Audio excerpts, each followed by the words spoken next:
Fine, sure. Thank you so much. Thank you. We do have a written statement which is being sent out, but we would like to say a few words.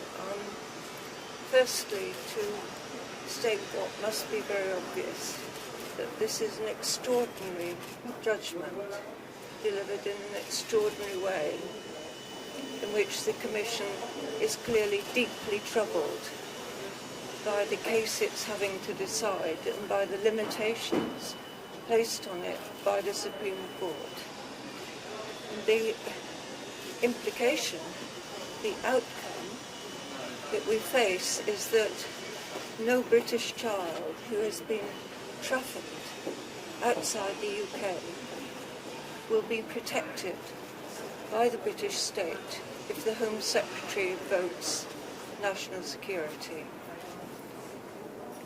I think you would like to say a number of things, Daniel, but we have a number of collective things to remind you of when you read the judgment. I think what really jumps out of the judgment is what the Commission didn't say. What they didn't do is endorse what Sajid Javid said in September 2021. He said, "You haven't seen what I saw. If you did know what I knew, you're sensible, responsible people. You would have made exactly the same decision. Of that, I have no doubt." In fact, this Commission, which saw exactly the same material that Sajid Javid saw, didn't say anything like that at all.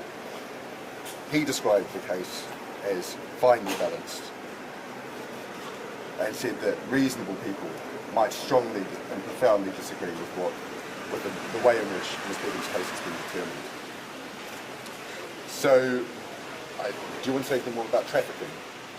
I think repeatedly you will see in the judgment the findings that the Commission finds a credible suspicion that Shamima Begum was trafficked, a credible suspicion that she was harboured by the traffickers until 2019, a credible suspicion that there were extraordinary failures within the UK in failing to prevent her and her friends travelling.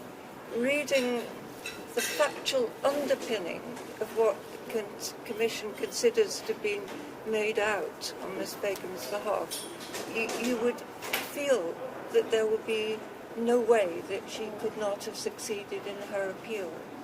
But you will equally see, repeated as a thread through the judgment, how the Commission invokes the Supreme Court's view that its role was limited and it cannot consider the merits of a case. It's limited to the most narrow grounds of administrative review.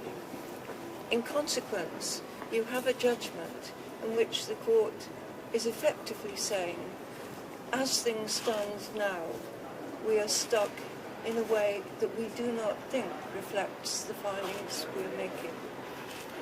So that's basically it. I mean, in terms of the legal fight, that's nowhere near over. We're not going to go into details about exactly what that means at this stage. I think what else this judgment calls out for, though, is some courage and some leadership from the Home Secretary to look at this case afresh in light of the clear and compelling factual findings that this court has made. Thank you. But you will appeal? We're going to challenge the decision, but we're not going to go into further detail. There's no limit to the challenges, but in our view they include the government taking on the responsibility of conducting its own review. What prospect is there of Begum's that? family about this? Have they any reaction from her family about the decision to them? You've known before they've known. She will have known as you've broadcasted, and so we'll be speaking to those we can speak to immediately now. Immediately. She wasn't allowed to know the outcome until 10 a.m. today, and neither was Suella Braverman. Thank you very much.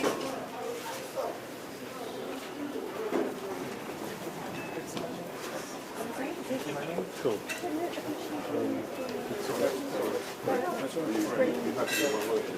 Oh yeah, thank you. We'll see the level. We'll check the levels first. We'll check the levels.